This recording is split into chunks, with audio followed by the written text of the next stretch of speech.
students, my name is Meenakshi. Again welcome you all. तो second video में हमने concept and convention discuss किए थे.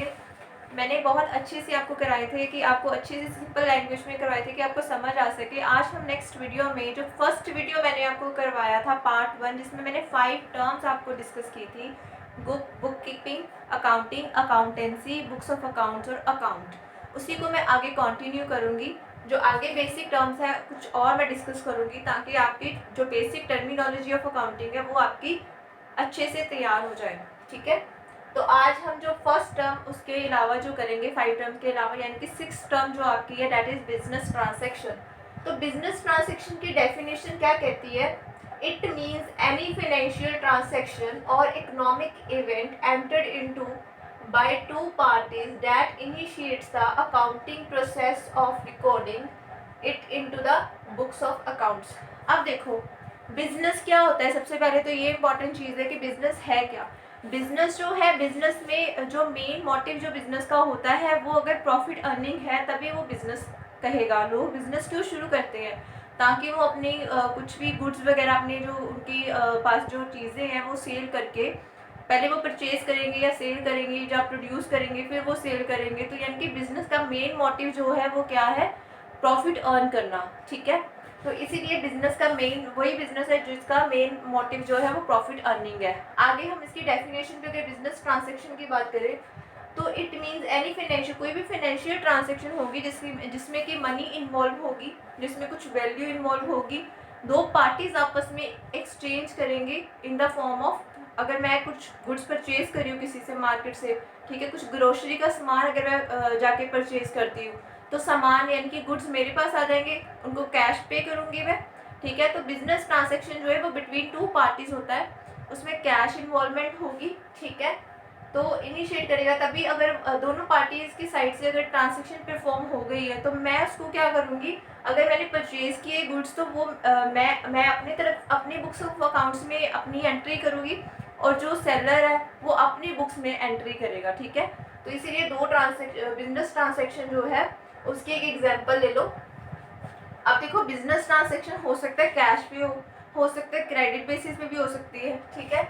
जैसे फर्स्ट ट्रांसैक्शन है परचेज गुड्स फॉर कैश. ठीक है. इसमें अब करवाऊंगी मैं आगे कि आपको कैसे कैसे अकाउंट्स को कैसे आइडेंटिफाई करना है.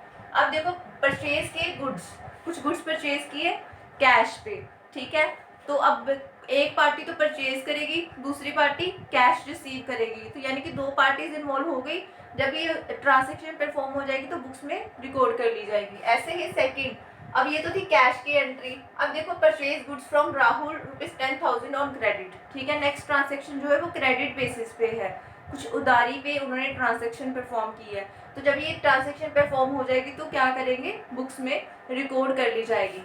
ठीक है. Move to the next definition that is the capital. ठीक है. मैंने आपको फर्स्ट लेक्चर में थोड़ा सा ब्रीफ इंफॉर्मेशन इसके रिगार्डिंग दी थी कि कैपिटल क्या है. Capital is amount invested by the owner into the business is termed as capital. ठीक है. अब मैं जैसे सपोज करो बिजनेस मैंने शुरू करना है और मैं बिजनेस में कितना पैसा लगा रही हूँ 1 लाख. तो 1 लाख मैंने ऑनर थी, मैंने पैसा इन्वेस्ट कर दिया तो वो मेरी क्या हो जाएगी, कैपिटल. ठीक है. तो it may be brought in the form of, हो सकता है कि मैं कुछ कैश लेके आऊँ, हो सकता है मैं अपना कोई एसेट यानी कि फर्नीचर वगैरह इन्वॉल्व कर लूँ बीच में. कंपनी में अपना ही फर्नीचर लगा दिया, कंप्यूटर पीसी ये सब. ठीक है. तो यानी कि वो क्या हो जाएगी, इन द फॉर्म कैश भी हो सकता है, in the form of asset भी हो सकता है. नेक्स्ट आगे पॉइंट है कि फॉर अ बिजनेस. अब देखो कैपिटल एक लायबिलिटी क्यों है, इसको लायबिलिटी साइड पे क्यों शो करते हैं बैलेंस शीट के. अब देखो मैंने पैसा लगाया बिजनेस, मैंने आपको पहले ही कंसेप्ट करवाया था बिजनेस एंटिटी कंसेप्ट, जिसके अकॉर्डिंगली बिजनेस और बिजनेसमैन दोनों डिफरेंट पर्सन है, दोनों डिफरेंट पर्सनैलिटीज है. ठीक है. अब देखो मैंने पैसा इन्वेस्ट किया बिजनेस में तो बिजनेस तो रिसीव कर रहा है. ठीक है. मेरी तरफ से तो वो पैसा जा रहा है ना, तो ऑनर के लिए वो क्या है कि मेरा पैसा लग रहा है. ठीक है. तो कैपिटल कहाँ जा रही है, बिजनेस में जा रही है. तो बिजनेस इसको कैसे रिकॉर्ड करेगा, लायबिलिटी, यानी कि उसको वो पैसा वापस करना है. ठीक है. तो it is shown on the liability side of the balance sheet. ये थी ब्रीफ इंफॉर्मेशन दोनों टर्म्स की, जो कि बिजनेस ट्रांसैक्शन एंड कैपिटल. आप इसको एक बार फिर से अच्छे से सुन लेना. ठीक है.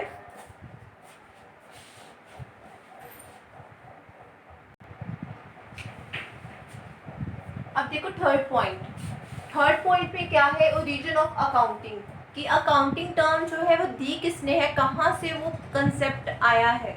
ठीक है, तो सबसे पहले जो पॉइंट है, in the 15th century Italian mathematician and writer Luca Pacioli. ठीक है, जो लूसा पैसियोली है ये है फादर, इनको क्या कहा जाता है, फादर ऑफ अकाउंटिंग। ठीक है, तो ये भी क्वेश्चन पूछ सकते हैं आपसे कि फादर ऑफ अकाउंटिंग या कंसेप्ट ये जो है ये किसने दिया है, तो उसका नाम क्या है, लूसा पैसियोली। ठीक है, तो and Luca Pacioli created a system of basic accounting. तो पहला पॉइंट आपको समझ आ गया कि फर्स्ट में सिर्फ उन्होंने ये बताया है कि जो लूसा पैसियोली है उसने बेसिक अकाउंटिंग कंसेप्ट प्रोवाइड किया है। आगे he created a system of journal. ठीक है, इसने कौन कौन से कंसेप्ट जो अकाउंटिंग में दिए हैं, वो है जर्नल, लेजर, स्टॉक का कंसेप्ट दिया है, receivable, trial balance, which are still in use today. ठीक है, अभी भी वो जर्नल प्रिपेयर करते हैं हम सारी कंपनीज। ठीक है, कंपनीज में जर्नल प्रिपेयर किया जाता है, लेजर बनाते हैं, स्टॉक की वैल्यूएशन की जाती है। ठीक है, तो रिसीवेबल्स, ट्रायल बैलेंस, तो यानी कि वो अभी भी यूज में है, इनके जो कंसेप्ट दिए गए वो अभी भी while preparing the proper final statements, तो ये वाले कंसेप्ट जो है यूज किए जाते हैं। आगे he also brought the concept of double entry system. मैंने आपको बताया ही था कि जो इंडिया है, इंडिया में कौन सा कंसेप्ट यूज करते हैं, डबल एंट्री सिस्टम। ठीक है, डबल एंट्री सिस्टम का कंसेप्ट मैंने करवाया था डुअल कंसेप्ट, यानी कि हर एक ट्रांसेक्शन का डुअल सिस्टम, डुअल आस्पेक्ट होता है। अगर एक ट्रांसेक्शन है तो एक ट्रांसेक्शन में एक अकाउंट डेबिट होगा तो दूसरा अकाउंट क्रेडिट होगा। ठीक है, तो अभी मैं यही बोलूँगी कि डबल एंट्री सिस्टम जो है, देयर आर टू, वही सेम चीज़ है, states that there are two sides to each transaction, they are debit और क्रेडिट। आगे इसके अलावा सेकंड कंसेप्ट जो आगे जो पॉइंट है, that is users of accounts of a company. ठीक है, अब कंपनी के जो फाइनेंशियल डाटा प्रोवाइड करती है कंपनी, तो उनके बहुत सारे यूजर्स हैं जो कि कंपनी की इंफॉर्मेशन को यूज़ करके आगे अपने फर्दर डिसीजन डिसाइड करते हैं। जैसे कंपनी के इंटरनल यूजर्स भी है और कंपनी के एक्सटर्नल यूजर भी है।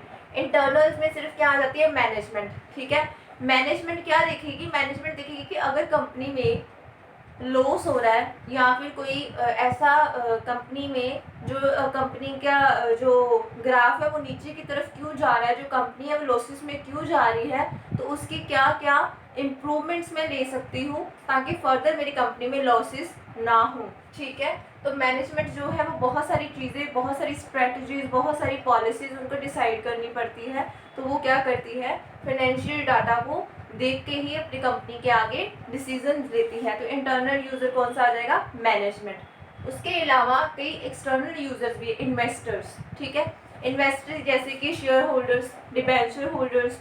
तो कंपनी क्या करती है, जब कंपनी के पास पैसा इनसफिशिएंट होता है तो वो कंपनी पैसा जो है वो अपने शेयर्स के थ्रू या फिर डिबेंचर्स के थ्रू इंक्रीज करती है फंड्स को। ठीक है, तो कंपनी पब्लिकली वो शेयर्स इशू कर देगी, डिबेंचर्स यानी कि बॉन्ड्स इशू कर देगी। और कस्टमर्स, कस्टमर्स कैसे कम, अब देखो कस्टमर है, ठीक है, कस्टमर क्या करेगा कि जैसे बहुत सारे ब्रांड्स हैं कंपनीज के, तो वो उसी ब्रांड के ऊपर जाएगा जिसके ऊपर उसका प्रॉपर फेथ है। ठीक है, आगे क्रेडिटर्स, क्रेडिटर्स क्या करते हैं, जैसे कंपनी अपने गुड्स जो है वो परचेज कर लेती है क्रेडिट बेसिस पे। ठीक है, कोई भी अगर वो पैसा जो है वो उधारी पे लेती है या फिर कोई अपने गुड्स जो है वो उधारी पे लेती है, क्रेडिट बेसिस पे लेती है, तो उनको एक ट्रस्ट होता है कंपनी की कि अगर हम इन कंपनीज को क्रेडिट बेसिस पे दे रहे हैं अपना गुड्स या कैश, तो यानी कि वो हमें वापस करेंगे। कंपनी की क्रेडिट वर्दीनेस बहुत ज़्यादा मैटर करती है। उसके अलावा बैंक्स, फाइनेंशियल इंस्टीट्यूशंस। अब देखो बैंक्स, अब मेरा बिजनेस चल रहा है, ठीक है, तो बिजनेस में लोन की तो ज़रूरत पड़ेगी। अगर मैं चाहती हूँ कि मेरा बिजनेस और एक्सपेंशन हो, डिवर्सिफिकेशन हो, तो उसके लिए मुझे फंड्स की ज़रूरत पड़ेगी। तो मैं कहाँ से अरेंज करूँगी फंड्स, बैंक से, ठीक है, या फाइनेंशियल इंस्टीट्यूशन से। तो बैंक्स और फाइनेंशियल इंस्टीट्यूशन भी ऐसे पैसा नहीं देते, वो पूरा देखते हैं कि जो कंपनी है वो कैसे मूव कर रही है इन द पब्लिकली। ठीक है, मतलब कि उसकी पोजीशन कैसी है, फाइनेंशियल पोजीशन कैसी है, तभी वो फंड्स को हमें प्रोवाइड करेगी कंपनी को। देन कॉम्पिटिटर्स, अब देखो मैं भी सेम प्रोडक्ट प्रोड्यूस कर रही हूँ और कोई कॉम्पिटिटर है मेरा मार्केट का, वो भी सेम प्रोडक्ट प्रोड्यूस कर रहा है। ठीक है, मेरे थोड़े फीचर्स अलग हो गए, उसके फीचर्स अलग हो गए, तो वो भी इंटरेस्टेड होती है पार्टी कि हाँ भी वो उसके, अगर मेरी सेल इंक्रीज होती है तो वो इंटरेस्टेड होगा जानने के लिए कि हाँ भी वो कैसी ऐसी स्ट्रेटजीज फॉलो कर रहा है कि उसके जो मेरे जो प्रोडक्ट है वो ज़्यादा सेल कर रहे हैं, उसके कम सेल हो रही है, ठीक है। उसके अलावा गवर्नमेंट, अब गवर्नमेंट की बहुत सारी रिस्ट्रिक्शंस होती है कंपनीज के ऊपर कि उनको with in the boundary limits हमें काम करना होता है, ठीक है। अगर हम गवर्नमेंट की रेगुलेशंस को फॉलो नहीं करेंगे तो हमें बहुत ज़्यादा पेनल्टी भी पे करनी पड़ती है, ठीक है। तो इसीलिए कुछ कंपनीज के एक इंटरनल और एक्सटर्नल यूजर्स होते हैं, कंपनी के डाटा को यूज़ करते हैं। क्लियर? तो आप एक बार इसको टर्म्स को देखो। मैंने आज आपको अभी बिजनेस ट्रांजेक्शन हमने डिस्कस किया है, उसके अलावा कैपिटल, और उसके बाद ओरिजिन ऑफ अकाउंटिंग, और last is users of accounts of a company, ठीक है। आप एक बार इसको रिपीटेडली, अगर आपको नहीं समझ आता आप फिर से पॉज करके एक बार मेरी वीडियो को देखो।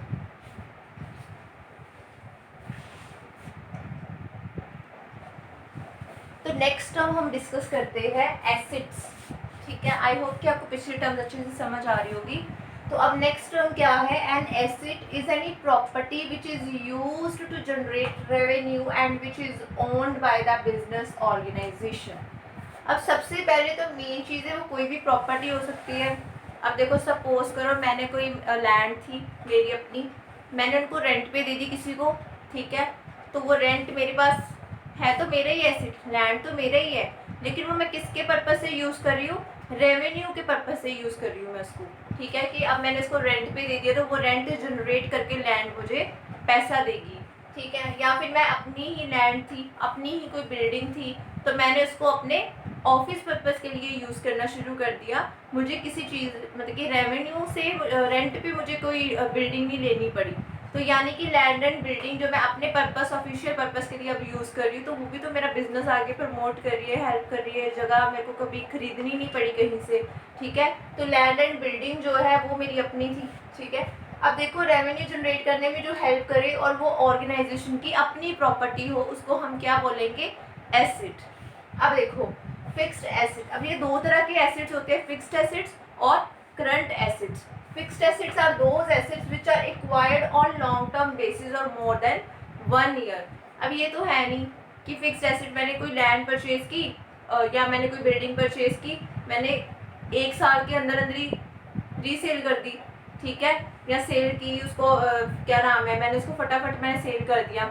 नहीं, जो जो फिक्स्ड एसेट्स होते हैं वो बेसिकली लॉन्ग टर्म के लिए लोग परचेज करते हैं, ताकि उनको लॉन्ग टर्म उससे उस एसेट से बेनिफिट जनरेट या बेनिफिट मिल सके, ठीक है। अब इसके कुछ एग्जांपल्स है, जैसे कि लैंड, बिल्डिंग, फर्नीचर, ठीक है, प्लांट एंड मशीनरी। तो अब देखो एक होता है कि जैसे कि फर्नीचर का बिजनेस है, तो वो तो मेरा एसेट नहीं है, वो क्या आएगी टर्म्स? वो आएगी गुड्स में, क्योंकि मैं उसमें डील कर रही हूँ फर्नीचर, मैं फर्नीचर डीलर हूँ, तो वो जो फर्नीचर है वो क्या हो जाएंगे? मेरे गुड्स। अब ऐसे अगर मैं एसेट है, ठीक है, अब जैसे फर्नीचर अगर मैं अपने पर्सनल यूज़ कर रही अपने ऑफिस में रख रही हूँ, चेयर टेबल यूज़ कर रही हूँ उसको, तो वो मेरे गुड्स नहीं आएंगे, वो मेरे क्या आएंगे? वो मेरे एज अ एसेट मैं उसको यूज़ कर रही हूँ, ठीक है। तो लैंड एंड बिल्डिंग ये कुछ एग्जांपल्स थी फिक्स्ड एसेट्स की, इसके अलावा और भी है बहुत सारी। अब देखो current assets. Current assets are those assets which are equivalent to cash और easily convertible into cash within 1 year. अब जैसे मैंने कुछ गुड्स सेल किए तो कैश आ गया मेरे पास, ठीक है। डेटर्स, जिसको मैंने कुछ टाइम पीरियड के लिए मैंने उनको क्रेडिट बेसिस पे सेल कर दी, तो वो भी तो विद इन पीरियड मुझे पैसे ना कुछ वापस करेगा ही, तो वो भी क्या है? इजीली कन्वर्टेबल इनटू कैश है। उसके अलावा स्टॉक, अब जो स्टॉक पड़ा हुआ मेरे पास, तो वो मैंने ऐसे तो रख नहीं दिया गोडाउन में, ठीक है, वो भी मैंने सेल करना है, तो वो भी क्या है? इजीली कन्वर्टेबल इनटू कैश है। तो ये कुछ एग्जांपल्स थी करंट एसेट्स की, ठीक है। तो इसको एक बार अच्छे से गो थ्रू कर लेना, एसेट्स की डेफिनेशन, उनके कौन कौन से टाइप्स है।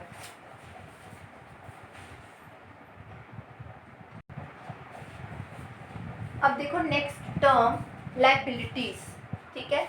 लायबिलिटीज आर ऑब्लिगेशंस और debts that an enterprise has to pay at some time in future, ठीक है। जैसे कोई कंपनीज ने कुछ लोन लिया है, कुछ डेट्स वगैरह उसने रेज किए हैं, तो उस कंपनी को जो लायबिलिटीज यानी कि जो पैसा वापस करना पड़ेगा, ठीक है, उसको हम क्या बोलेंगे? लायबिलिटीज, ठीक है। अब लायबिलिटीज जो, जैसे अब एग्जांपल ले लो, कहती कि if any company takes a loan for a period of 2 years from a bank, this will be shown on the liability side of the balance sheet. जो लायबिलिटी है वो हम कहाँ शो करते हैं? Liability side of the balance sheet, क्योंकि वो एक as a debt on the company होता है, उनको पैसा वापस करना पड़ता है कंपनी वालों को।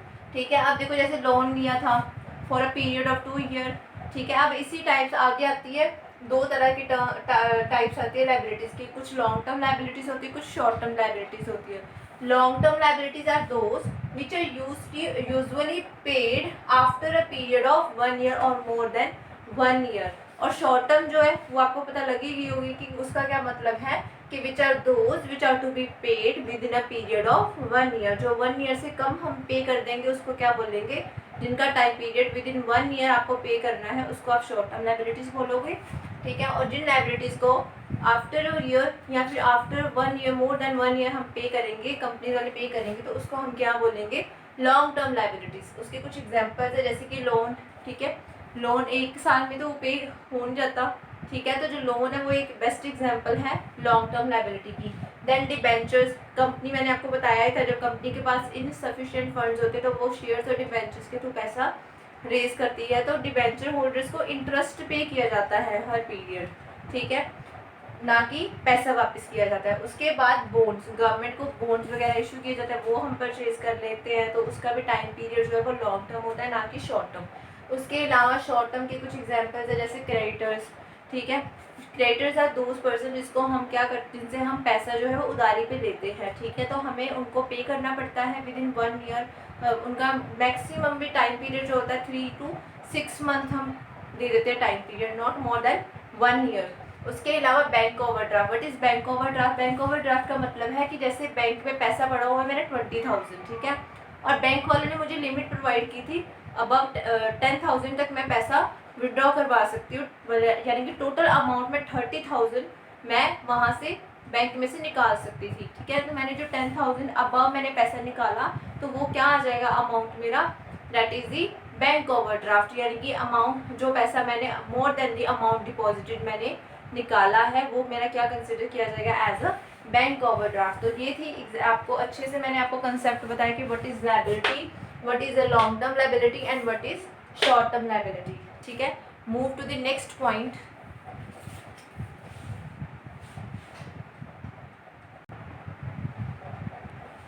तो अब नेक्स्ट जो टर्म्स है वो है sales.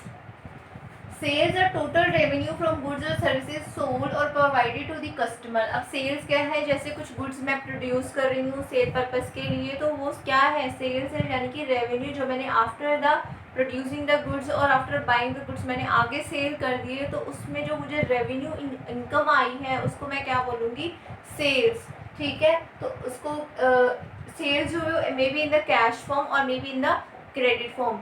Next is sales revenue. These are the amount of the business earned by selling its product or providing the services to the customers, that is sales revenue।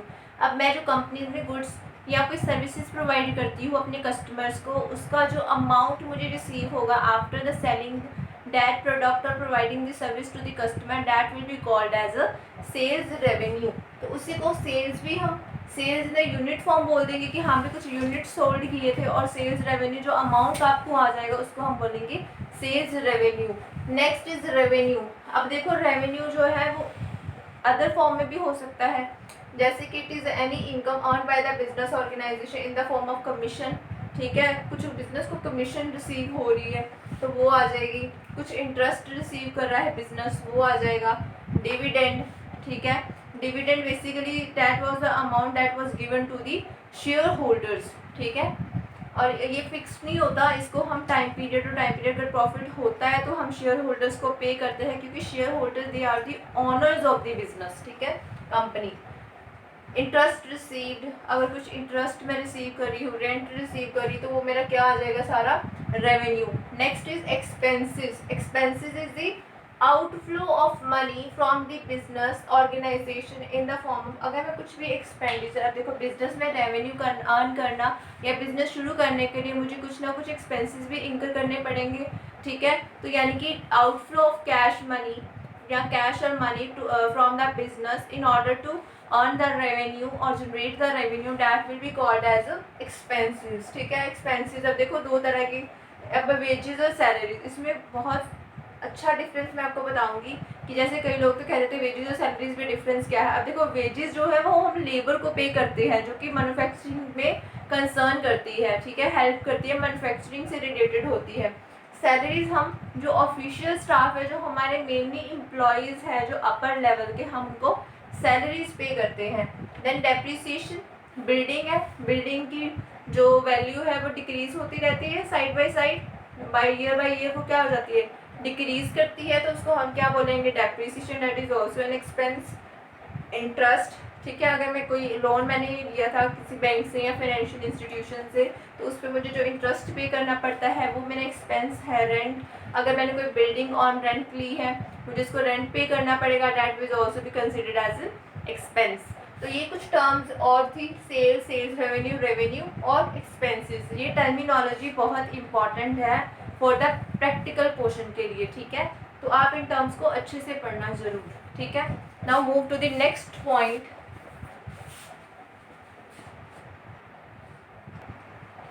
अब देखो नेक्स्ट पॉइंट गेन, ठीक है। Gain से पहले मैं आपको ये बताऊंगी कि प्रॉफिट का मतलब क्या है।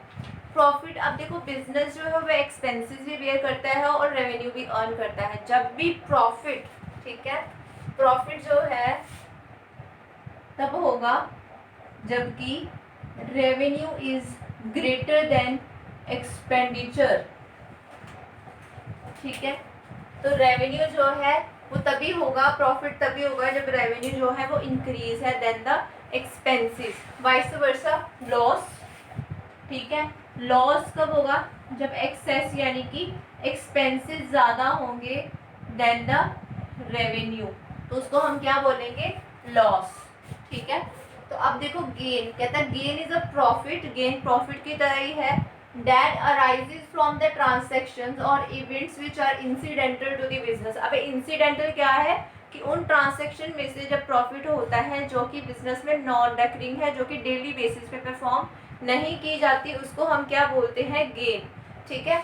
तो अब देखो जैसे फिक्स्ड एसेट को सेल करना, उसके ऊपर कोई प्रॉफिट होना, तो उसको हम ये नहीं बोलेंगे कि हम रेगुलरली फिक्स एसेट परचेज कर रहे हैं, सेल कर रहे हैं, परचेज कर रहे हैं, सेल कर रहे हैं, ठीक है। तो अगर कोई बिजनेस का जो एसेट्स में डील नहीं कर रहा है, उसका कोई और बिजनेस है, वो अपना कोई एसेट जो है वो सेल कर रहा है, तो उसको अगर कोई प्रॉफिट उसके ऊपर होता है तो उसको हम क्या बोलेंगे, गेन।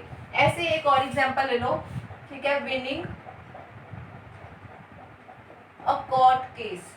अगर कोई कोर्ट केस था, अब बिजनेस ये तो है नहीं कि कोर्ट केस बार बार हो रही है उसके ऊपर, ठीक है, कोई कोर्ट केस था, उसने वो जीत लिया, तो वो भी क्या कंसिडर किया जाएगा, एज अ गेन, ठीक है, जो कि एक ट्रांजेक्शन जो कि नॉन रेकरिंग इन नेचर है, इंसिडेंटल टू द बिजनेस है, ठीक है।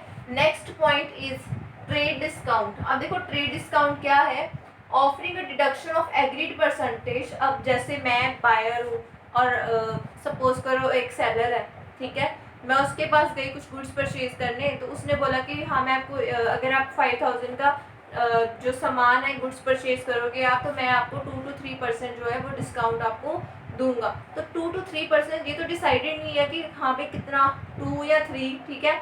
तो परसेंटेज जैसे उसने बोल दी कि हाँ भाई मैं आपको 5% डिस्काउंट दूंगा, तो that will be your trade discount, ठीक है।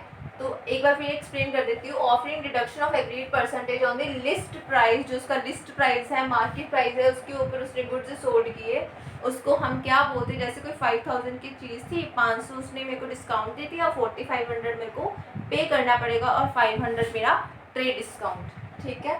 अब जैसे cash discount, after selling the goods on credit basis. अगर जैसे गुड्स किसी ने सेल कर दिए ऑन क्रेडिट बेसिस, ठीक है, तो क्रेडिट बेसिस पे डेटर्स जो है उनको बोलना कि अगर आप जल्दी से जल्दी पेमेंट विद इन, जैसे मेरा 3 मंथ्स आप मेरे को पैसा पे करोगे तो मैं आपको कैश डिस्काउंट, ट्रेड डिस्काउंट तो दे दिया मैंने, ठीक है, दूंगी साथ में मैं आपको कैश डिस्काउंट भी आपको ऑफर करूँगी, ठीक है। तो कैश डिस्काउंट है कि अगर मैंने आपको पीरियड दिया 3 मंथ्स में आपको पेमेंट करनी पड़ेगी अगर आपको कैश डिस्काउंट अवेल करना है। तो यानी कि उनको अब होगा कि हाँ भी हमें 2 to 3 मंथ्स में अगर विद इन 3 पीरियड यानी कि 2 और 2.5 में वो अगर पेमेंट अपनी कर देते हैं कंपनी को, ठीक है, या अपने बिजनेस वालों को जो सप्लायर है उनका, ठीक है, अगर वो पेमेंट कर देते हैं तो उनको एक कैश डिस्काउंट ऑफर होगा। तो बेसिकली कैश डिस्काउंट क्यों प्रोवाइड किया जाता है कस्टमर्स को, ताकि वो जल्दी से जल्दी जो है पैसा वापस करे, हमारा जो कैश है वो डेटर से बैड डेट्स में कन्वर्ट ना हो जाए, ठीक है। तो इसी वजह से कैश डिस्काउंट जो है वो दिया जाता है। तो इसीलिए मैंने आज अभी आपको क्या डिस्कस किया है, gain, what is profit, what is loss, what is discount, और डिस्काउंट की आगे क्या है टाइप्स, ट्रेड डिस्काउंट और कैश डिस्काउंट। बहुत ही इम्पॉर्टेंट है ये कैश डिस्काउंट, इसके ऊपर भी क्वेश्चन कभी ना कभी आ जाता है, ठीक है। तो move to the next point after, आप एक बार इसको पढ़ लो अच्छे से। अब देखो नेक्स्ट टर्म क्या है, goods. It refers to the products in which the business units are dealing। अब गुड्स क्या है, जैसे मैंने आपको पहले भी एक एग्जांपल दी थी फर्नीचर की। अगर तो मैं एक फर्नीचर डीलर हूँ, अगर मेरे गुड्स जो हो गए वो क्या हो जाएंगे, फर्नीचर। अगर मैं अगर मेरा बिजनेस में जो काम है वो फर्नीचर को सेल करना, ठीक है, वो मेरा काम है, तो वो मेरी फर्नीचर मेरा क्या गिना जाएगा, क्या काउंट किया जाएगा, एज गुड्स, ठीक है। तो items that are purchased for use in business. अब देखो कुछ मैं अगर फर्नीचर यानी कि टेबल और चेयर मैं परचेज कर लेती हूँ फॉर माई पर्सनल यूज़, यानी कि ऑफिस में बैठने के लिए, कस्टमर्स के लिए, तो वो मेरा जो एसेट है वो मैं अपने पर्सनल यूज़ के लिए कर रही हूँ काम, ठीक है। या फिर मैं अपने यूज़ के लिए उस फर्नीचर को यूज़ कर रही, तो वो मेरा कोई गुड्स नहीं है, वो मेरे क्या कंसिडर किए जाएंगे, एज एसेट, ठीक है। Next is purchases. Purchases are total amount of goods incurred by the business on credit और cash basis for the purpose of resale. अब मैं कुछ गुड्स परचेज कर लेती हूँ, ठीक है, उनको आगे सेल करने के लिए, तो वो मेरा क्या हो जाएगा, परचेजेस। अब देखो कई लोग क्या करते हैं, गुड्स परचेज करके जो बने बनाए गुड्स है, फिनिश्ड जो स्टॉक होता है, उसको आगे सेल कर देते हैं, ठीक है। और कुछ क्या करती है कंपनीज, जो गुड्स को पहले प्रोड्यूस करती है फिर उसको बाद में सेल करती है। दोनों ही केसेस में वो क्या हो जाएंगी, परचेजेस। अब आगे क्या है, दो तरह की कंसर्न है, ट्रेडिंग कंसर्न और मैन्युफैक्चरिंग कंसर्न। ट्रेडिंग कंसर्न क्या करती है, परचेजेस क्यों करती है, ताकि वो आगे गुड्स को सेल कर सके, यानी कि वो फिनिश्ड स्टॉक को परचेज करती है और वो आगे सेल कर देती है ना, उसका कोई भी रोल मैन्युफैक्चरिंग में नहीं होता। आगे मैन्युफैक्चरिंग कंसर्न का काम है, पहले वो रॉ मटेरियल परचेज करेगी, गुड्स को फिनिश्ड स्टॉक में कन्वर्ट करेगी, फिर उसको आगे सेल करेगी, तो वो किसका काम है, मैन्युफैक्चरिंग कंसर्न का। उसके बाद ड्राइंग्स जो है, withdrawal of cash and goods from the business by the owner for its personal use, तो उसको हम क्या कंसिडर करेंगे, ड्राइंग्स, ठीक है। तो ड्राइंग्स, परचेजेस और गुड्स, तो ये तीन टर्म भी बड़ी इंपॉर्टेंट है, ठीक है। एक बार इसको भी अच्छे से गो थ्रू कर लेना, गुड्स, परचेजेस और ड्राइंग्स।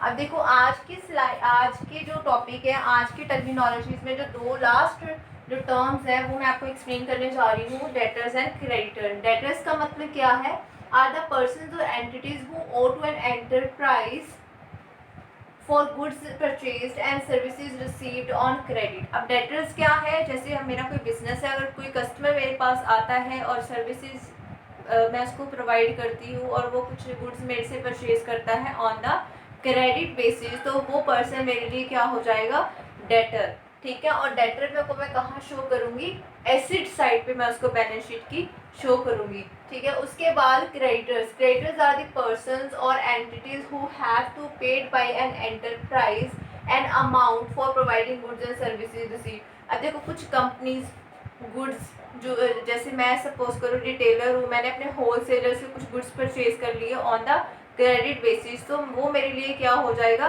क्रेडिटर, और मैं उसको लायबल हूँ पे करने के लिए, ठीक है। तो क्रेडिटर्स मैं कहाँ शो करूँगी, लायबिलिटी साइड पे, यानी कि कोई बिजनेस है, बिजनेस और मैं कस्टमर हूँ, मैंने जाके बिजनेस से गुड्स परचेज कर ली, वो क्या हो जाएगा, मैं क्या हो जाऊँगी, डेटर, और वो मेरे लिए क्या हो जाएगी, कंपनी क्रेडिटर, क्योंकि उसने मुझे गुड्स परचेज जो सेल किए हैं ऑन द क्रेडिट बेसिस। तो आज के वीडियो में इतना ही guys, thank you very much.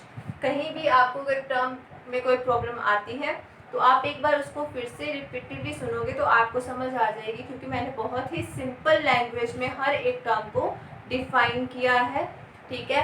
तो गाइस मिलते हैं नेक्स्ट वीडियो में।